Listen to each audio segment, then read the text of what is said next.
Bonjour à tous. Bonjour, j'espère que vous allez bien. Assalamu alaikum à tous les musulmans du continent africain, du Gabon et d'ailleurs. C'est vendredi aujourd'hui, c'est le jour du Seigneur.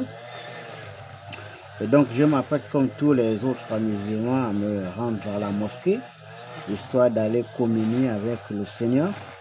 Mais avant, je souhaitais partager avec les membres du Parlement, c'est-à-dire les députés, qui vont commencer le travail dans quelques jours, certainement ils ont déjà commencé, et les apporter ma modeste contribution comme proposition. Vous savez, comme j'ai l'habitude de l'expliquer, la loi, en réalité, le berceau de la loi, c'est l'observation. La loi est née des défaillances, des manquements constatés sur le terrain. C'est grâce à ces observations qu'on amène à corriger. Et pour corriger, évidemment, on crée la loi pour corriger les dysfonctionnements de la société. Et donc, sur la base de cette observation, j'ai déjà partagé deux propositions. Alors, dans ce sens. D'abord, la première concernait le fonctionnement politique. Et j'avais proposé à l'époque qu'il fallait trouver un mécanisme pour interdire l'utilisation de l'argent lors des compétitions électorales. Et donc cela devait nous amener, peut-être pas freiner, mais au moins essayer de ralentir cette montée de corruption à chaque fois qu'on est en compétition. Donc voilà un peu ce que j'avais déjà proposé. Évidemment, il y a l'intégralité de cette proposition, c'est sur papier à la maison. Donc la deuxième des propositions, ce que je viens vous partager avec vous aujourd'hui, concerne la protection de la cellule familiale. Vous savez, la cellule familiale, c'est le pays en miniature. Donc la cellule familiale, c'est quoi? C'est le père, la mère et les enfants. Et donc, ayant constaté sur le terrain depuis plusieurs années, il y a un phénomène qu'on semble négliger, mais qui prend de l'ampleur. Les mariages recomposés. Les familles recomposées constituent aujourd'hui au Gabon quasiment plus de 80%, peut-être même 90%, sauf si je me trompe. Aujourd'hui, il est quasiment difficile de trouver dans une famille traditionnelle où le père et la mère se retrouvent et fondent la famille ensemble. Aujourd'hui, c'est en règle générale, ce sont les familles composées. La mère amène les enfants, le père amène les enfants et crée une nouvelle famille.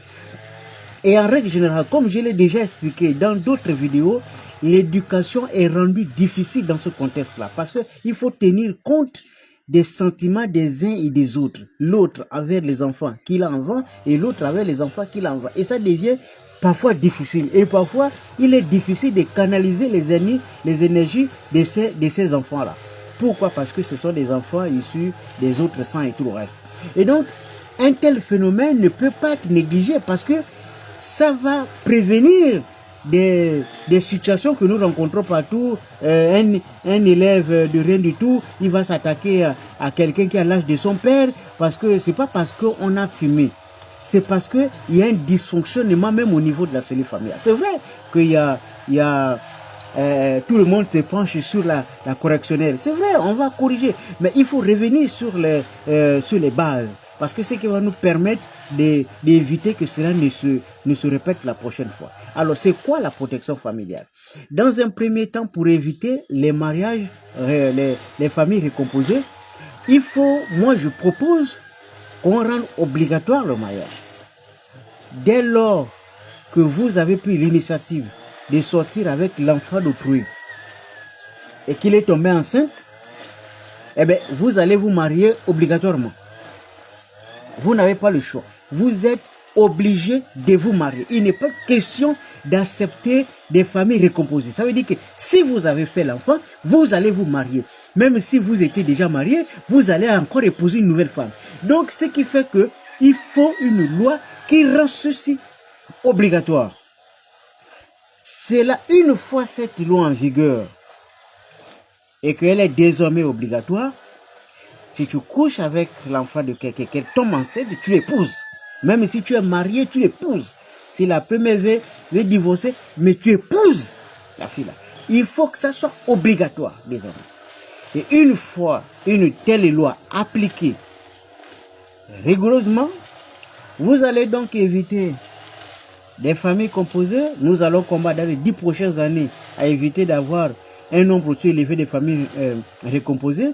Vous allez éviter, vous allez lutter contre les maladies sexuellement transmissibles, parce que les gens vont, évidemment, ils vont éviter de sortir avec les enfants de tout, parce que tu ne peux pas sortir avec une femme que tu ne peux pas épouser. Et là, tu vas hésiter, parce que si jamais elle tombe enceinte, on va t'obliger à l'épouser. Donc, tu ne vas pas t'hasarder à faire ça. Et pareil pour les femmes aussi. Elles ne vont pas aussi s'ouvrir facilement, parce qu'elles savent que si je mourre et je tombe enceinte, ce monsieur-là, on va me l'imposer, il va m'épouser de force. Et moi, je ne peux pas vivre avec un vilain comme ça. Voilà, donc, du coup, ça va nous permettre d'éviter ce certain nombre de choses. D'abord, on évite les mariages, les familles recomposées, on évite les maladies sexuellement transmissibles, on évite également des disloqués ou bien encore je sais pas trop, mais ça nous permet de protéger la cellule familiale. Parce qu'aujourd'hui, les mariages sont plus ou moins un peu dérangés à cause de tous ces tisas qui traînent un peu partout. Donc, il faut discipliner la société. Je pense que une telle loi, bon, elle est contestable, hein, les gens peuvent critiquer, mais ce n'est que ma proposition. Je pense qu'elle peut apporter un plus dans la stabilisation de la cellule familiale, parce que la cellule familiale, quand elle est stabilisée, je pense que la société pourra certainement en tirer profit. Moi, c'est ce que je pense en tout cas.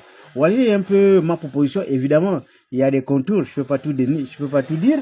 Donc, vous pouvez étudier à votre niveau la question, analyser, et vous allez comprendre que c'est vraiment utile. C'est pas pour rien que c'est une proposition, évidemment, parce que elle est contestable et parce que ce n'est qu'un homme qui propose. Donc forcément, il y a des choses qui peuvent ne pas être dans le bon sens.